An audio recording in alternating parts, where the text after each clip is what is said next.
बिस्मिल्लाहिर्रहमानिर्रहीम। अस्सलाम वालेकुम नाज़रीन, आप यूट्यूब चैनल देख रहे हैं, मैं इमरान खान। ये वीलॉग है जी भारत के हवाले से, पाकिस्तान के हवाले से और चीन के हवाले से। बात शुरू करते हैं स्कर्दू एयरबेस से। स्कर्दू एयरबेस को लेकर भारत और भारत के मीडिया में बहुत बेचैनी है। भारत की एयरफोर्स जो है उसका स्टेटमेंट भी ये बता रहा है कि उनको स्कर्दू एयरबेस और वहाँ पे होने वाली हरकत व सकनात के ऊपर बहुत ज़्यादा परेशानी लाक है। इवन वो कभी हमारी सैटेलाइट इमेजेस शो करते हैं कि यहाँ पाकिस्तान ने कोई अंडरग्राउंड डंपिंग पॉइंट बना लिया है जहाँ पे बहुत ज़्यादा जो पेट्रोलियम है उसको सेव किया जा रहा है। पाकिस्तान यहाँ पे इतना ज़्यादा पेट्रोल इकट्ठा कर रहा है, फ्यूल इकट्ठा कर रहा है कि आने वाले वक्त में बड़ी लंबी लड़ाई भी अगर पाकिस्तान को लड़नी पड़े तो वो स्कर्दू एयरबेस को इस्तेमाल करते हुए एक लंबी लड़ाई लड़ सकता है। फिर आर्मी चीफ का जो एक विज़िट है उसको लेकर वो बहुत परेशान है। उनके एयरफोर्स के जो चीफ हैं जिनका नाम है RKS भादुरिया, उन्होंने इस बात के खदशे का इजहार एक सवाल के जवाब में किया कि चाइना स्कर्दू एयरबेस को इस्तेमाल कर सकता है। तो देखिए, एक तो हमें ये देखना होगा कि स्कर्दू एयरबेस कितना इंपॉर्टेंट है और ये किस जगह पे मौजूद है और इसकी क्या अहमियत है इस पूरे खित्ते में। दूसरा ये देखना पड़ेगा कि चाइना क्या स्कर्दू एयरबेस को इस्तेमाल कर सकता है और उसको उसका क्या फ़ायदा हो सकता है। एक तो चीज़ सब लोगों के दिमाग में पहले होगी और होनी भी चाहिए कि पाकिस्तान और चाइना के बीच में दिफाई मुआहदे हैं और ये दोनों दिफाई लिहाज से पार्टनर मुल्क हैं। ये मिलकर दिफाई इक्विपमेंट बनाते हैं, ये टैंक्स इकट्ठे बनाते हैं, ये कुछ गाड़ियाँ इकट्ठे बनाते हैं, कुछ दिफाई साजो सामान इकट्ठे मिलकर बनाते हैं। और साथ ही साथ पाकिस्तान और चाइना मिलकर JF-17 थंडर भी बना रहे हैं। ये JF-17 थंडर जो है ये एक शाहकार है पाकिस्तान और चाइना ने जो मिलकर बनाया है और अभी इसका नया ब्लॉक भी बन रहा है जो बहुत जदीद है। तो इसकी टेक्नोलॉजी ऐसी है कि इसको तमाम तैयारों को जदीद कर लिया जाएगा। जैसे जैसे नए तैयारे बनेंगे नई टेक्नोलॉजी आएगी। तो पाकिस्तान और चाइना के बीच में अगर पाकिस्तान किसी वक्त चाइना से कोई फ़ौजी मदद लेता है या चीन पाकिस्तान से कोई फ़ौजी मदद लेता है तो ये कोई ऐसी बात नहीं है जो अनहोनी होगी। इन दोनों ममालिक के बीच में दिफाई ताउन के मुआहदे मौजूद हैं। दूसरा, बांग्लादेश पे चीन ने बड़े एहसानात किए हैं हाल ही में और बांग्लादेश के साथ कुछ ऐसी सेटलमेंट्स की हैं जिनके बाद बांग्लादेश में और बर्मा में मौजूद भी कुछ एयर बेसिस को चीन इस्तेमाल कर सकता है। चीन की अपनी एयर बेसिस कुछ बड़ी इफ़ेक्टिव हैं लेकिन वो यहाँ से दूर हैं, कुछ हटके हैं। लिहाजा लद्दाख में जो लेह की एयर बेस है भारत की, लेह के मुकाम के ऊपर लेह शहर है, वहाँ पे जो भारत की एयर बेस है उसके करीब तरीन जो बेस दूसरी है वो पाकिस्तान की स्कर्दू एयर बेस है। तो स्कर्दू एयर बेस की एक बड़ी अहमियत है इस पूरे खित्ते में। ये पहाड़ों के बीच में वाक़ एक एयर बेस है जहाँ पाकिस्तान का एक मजबूत दिफाई सिस्टम मौजूद है और यहाँ पे हर वो फैसिलिटी पाकिस्तान ने मुहैया की है जो एक बेहतरीन लड़ाका एयर बेस पे होनी चाहिए। पाकिस्तान के तमाम लड़ाका तैयारे यहाँ पे उतरने की और यहाँ से उड़ने की कैपेसिटी रखते हैं, बल्कि यहाँ पे हर वो फैसिलिटी दी जा सकती है जो मैदान जंग में लड़ाका तैयारों को चाहिए होती है। अब इस एयर बेस की अहमियत क्या है? अगर आप ज़मीनी रास्ते से भी जाएँ ना तो 2 घंटे और चंद मिनट के अंदर आप एक सड़क जाती है स्कर्दू से। स्कर्दू से अगला जो ज़िला है वो गांचे का है और गांचे का वो ज़िला है जिससे आगे सियाचिन का इलाका शुरू हो जाता है। तो अब आप इसकी अहमियत को बड़े आराम से समझ जाएंगे कि ये बहुत बहुत बड़े बड़े माउंटेन्स के दरमियान ये इलाका है जहाँ पे ये एयर बेस मौजूद है और ये बड़ी प्रोटेक्टेड है। कुदरती लिहाज से ये बड़ी महफूज तरीन है और बड़ी इफ़ेक्टिव है दिफाई लिहाज से। तो ये जो यहाँ से जो फासला है कारगिल का वो 2 घंटे और चंद मिनटों का है अगर आप गाड़ी पे जाएं तो, और अगर जंगी जहाज़ जाए तो बहुत तेज़ जा सकता है।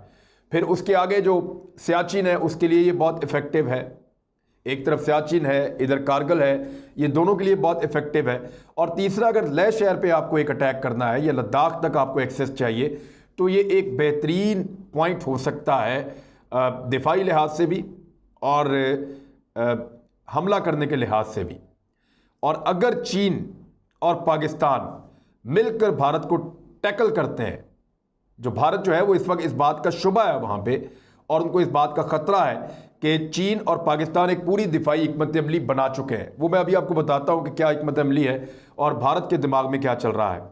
सबसे पहली चीज़ तो यह है कि स्कर्दू एयरबेस को लेकर भारत बहुत परेशान है और इस एयरबेस को वो अपनी एक कमज़ोरी के तौर पे देख रहा है कि अगर यहाँ से पाकिस्तान अटैक करता है या चीन यहाँ से मदद हासिल करता है तो फिर चीन भारत पे बहुत भारी पड़ जाएगा और उसके नए रफाल तैयारे भी उसके कोई इतना काम नहीं आएंगे जो उन्होंने हाल ही में फ्रांस से हासिल किए हैं और अभी अगली खेप का इंतज़ार कर रहे हैं कि मज़ीद तैयारे आने वाले हैं।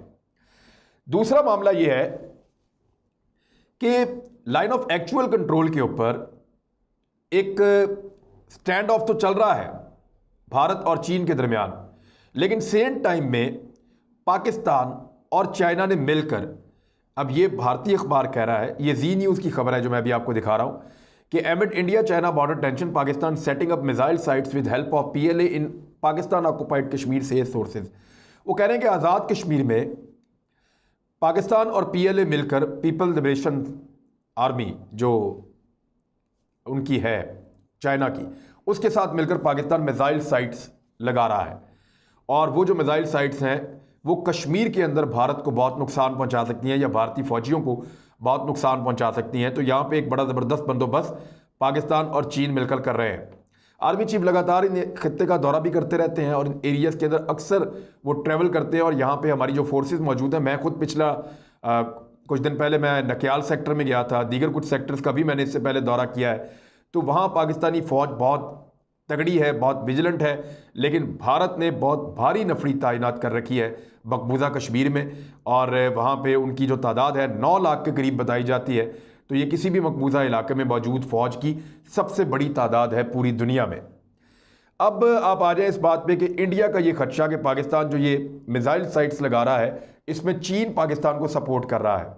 ना सिर्फ मिसाइल साइट्स लगा रहा है बल्कि इस तरह के रेडार सिस्टम नस्ब किए जा रहे हैं जो भारत की जानिब से आने वाले एयरक्राफ्ट्स को तबाह कर सकते हैं और जो भारत की जानिब से फेंके जाने वाले मिसाइल्स को हवा में तबाह कर सकते हैं।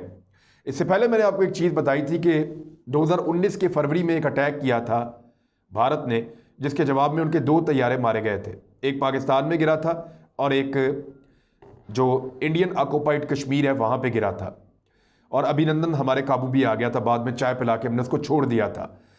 अब इस वक्त सिचुएशन ये है कि मई 2019 में दोबारा भारत ने अटैक करने की एक प्लान की थी और भारतीय तैयारे बार बार आते थे और लाइन ऑफ कंट्रोल के करीब से वापस घूमते थे और वो पाकिस्तान को एंगेज करना चाह रहे थे, उन्हें बदला लेना था फरवरी वाली हार का। तो उस वक्त पाकिस्तान ने उनको अपने एक ऐसे रेडार सिस्टम के अंदर जकड़ लिया था कि जिसके बाद भारत को पसपाई इख्तियार करनी पड़ी थी और हमने कोई एक तैयारा भी हम फ़िज़ा में नहीं लेकर आए थे। तो पाकिस्तान के बाद ना सिर्फ फ़िज़ाई लिहाज से बड़ी बढ़तरी है भारत पे, हमारे अपने JF-17 थंडर हैं, हमारे पास जदीद तरीन F-16 हैं, हमारे पास दीगर तैयारे हैं, लेकिन इसके साथ साथ पाकिस्तान के पास एक ऐसा दिफाई निज़ाम भी मौजूद है, रेडार्स का एक ऐसा सिस्टम मौजूद है जो भारतीय तैयारों को लाइन ऑफ कंट्रोल क्रॉस करते हुए अब निशाना बना सकता है और बड़ी आसानी से उनको टैकल किया जा सकता है। और ये काम भी पाकिस्तान और चीन ने मिलकर किया है। तो भारत कह रहा है कि पाकिस्तान ने मज़ीद जो है वो ऐसी साइट्स, मिसाइल साइट्स जो है वो मज़ीद लगाई हैं लाइन ऑफ कंट्रोल के साथ जो भारत को दिफाई लिहाज से नुकसान पहुंचा सकती है। और दूसरी जो खबर है वो स्वराजिया उनका एक रोज़नामा है, उसके ऊपर उन्होंने छापी है और उसके अलावा दीगर भारतीय अखबारात ने भी इस किस्म की खबरें छापी है कि चाइना और पाकिस्तान के जो ताल्लुकात हैं वो बहुत मजबूत हो गए हैं और भारत ने ये गुज़िश्ता चंद महीनों में जो चीन के साथ उनकी एक एपिसोड हुई है लद्दाख में, भारत ने उसकी जिस तरह से हैंडलिंग की है, चीन के ऊपर पाबंदियां लगा के, चीन की मसनूआत का बाइकआउट करके, चीन की वेबसाइट्स बंद करके, तो भारत ने चीन को दीवार से लगाने की कोशिश की और उसके नतीजे में चीन के पाकिस्तान के साथ ताल्लुकात मज़ीद गहरे और मजबूत हो गए हैं और ये चीज़ भारत के नुकसान में जा रही है। पाकिस्तान का इन्हिसार मगरिब के ऊपर कम और चीन के ऊपर ज़्यादा होता चला जा रहा है। दिफाई लिहाज से पाकिस्तान को बहुत ज़्यादा फ़ायदा हो रहा है और ख़ित्ते में ये 2 मुल्क बिल्कुल एक फ़ौज बनते जा रहे हैं, एक ताकत बनते जा रहे हैं जो भारत को किसी लिहाज से सूट नहीं करता। इसके बारे में अभी आपको बताता हूँ, लेकिन भारत अभी क्या कर रहा है कि भारत ने कुछ क्रूज़ मिसाइल्स का तजर्बा किया है और वो करने जा रहा है। वो टेस्ट फायर करेगा इन मिसाइलों को और वो काउंटर करना चाहेगा चीन की तरफ से जो खतरात हैं उनको। लेकिन यही जो क्रूज़ मिसाइल है, इसी टेक्नोलॉजी को जिसको भारत को भी अचीव करना है, पाकिस्तान 2005 में अचीव कर चुका है और चीन 2004 में अचीव कर चुका है। तो भारत इन दोनों मुल्कों से 15-16 साल पीछे है क्रूज़ मिसाइल बनाने के हवाले से, और पता नहीं उसकी टेक्नोलॉजी इस काबिल होती भी है या नहीं, लेकिन ये खुला एक इंफॉर्मेशन है कि भारत को इस क्रूज़ मिसाइल की टेक्नोलॉजी हासिल करने में जो मुकम्मल मदद है वो अमेरिका ने दी है, जिसने सबसे पहले दुनिया में ये मिसाइल इंट्रोड्यूस करवाए थे। बहरहाल अमेरिका भारत को बहुत ज़्यादा सपोर्ट कर रहा है, लेकिन इतने समुंदर पार और दुनिया के दूसरे कोने से बैठकर वो भारत को कितना सपोर्ट कर सकता है, इसके ऊपर हम एक कंप्लीट बाद में वीलॉग करेंगे। लेकिन अभी जो सिचुएशन है वो मैं आपको बता देता हूँ कि भारत का खौफ उनके अखबारात में, उनके मीडिया में दिखाई देना शुरू हो गया है।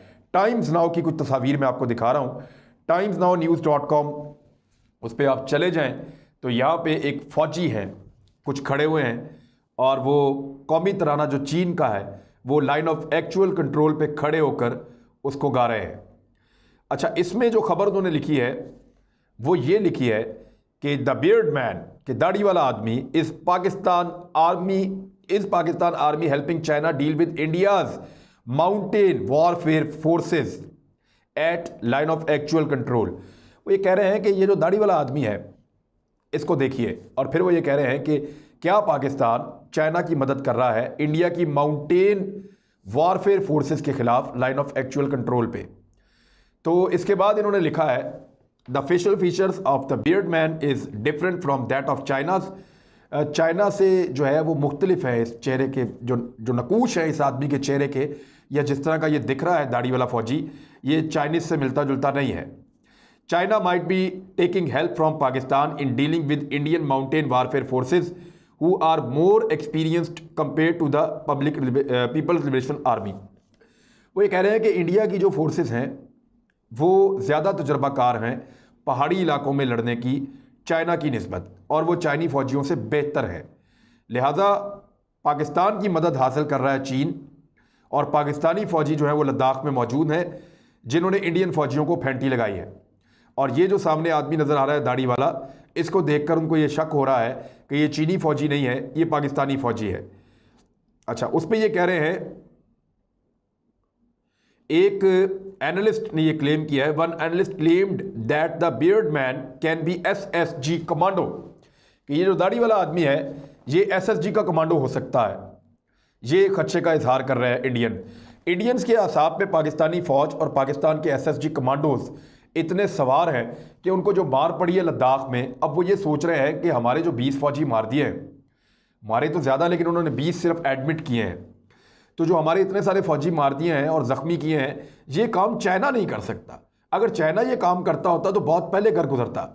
ये काम किसी और ने किया, और उनका शक जा रहा है एसएसजी कमांडोज पे कि पाकिस्तान के एसएसजी कमांडोज वहाँ पे मौजूद हैं, और उन्होंने चाइनीज़ फौजियों के साथ मिलकर, क्योंकि रात के अंधेरे में ये लड़ाई होती रही है, तो उन्होंने फेंटी लगाई है इंडियंस को और उन्होंने हमें मारा है। अब ये इंडिया का क्लेम है, पाकिस्तान इस पर क्या कहता है ऑफिशियल स्टेटमेंट आने का आपको इंतजार करना पड़ेगा।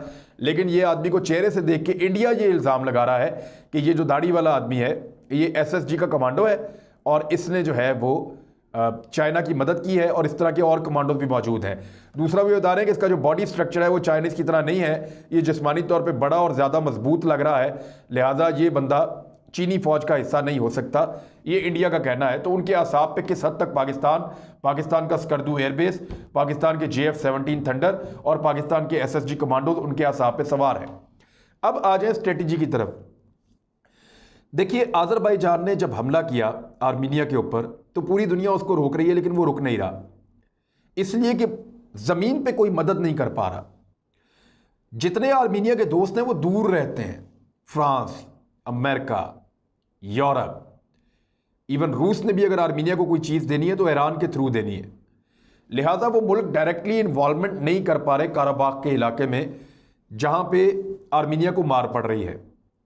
और अज़रबैजान ग्राउंड के ऊपर एक छोटा मुल्क होने के बावजूद अपने इलाके खाली करवा रहा है।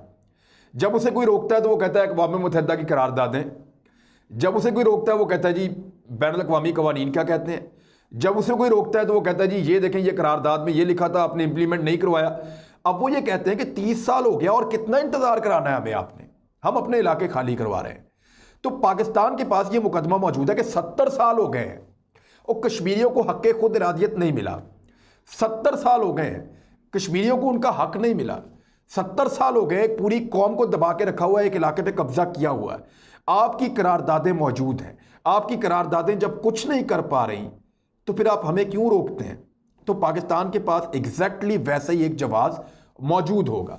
और अगर एक वक्त में चीन बांग्लादेश की और अपनी सरजमीन को इस्तेमाल करते हुए और दूसरी तरफ पाकिस्तान गिलगित बल्तिस्तान और आज़ाद कश्मीर के एरिया को इस्तेमाल करते हुए भारत के साथ एक साथ जंग करते हैं और दोनों तरफ से भारी मिकदार में न सिर्फ जंगी साजो सामान पहुंचाया जाता है बल्कि एयरफोर्स को इस्तेमाल किया जाता है, तो भारतीय फौज के लिए बहुत मुश्किल होगा सरवाइव करना चंद दिन से ज़्यादा।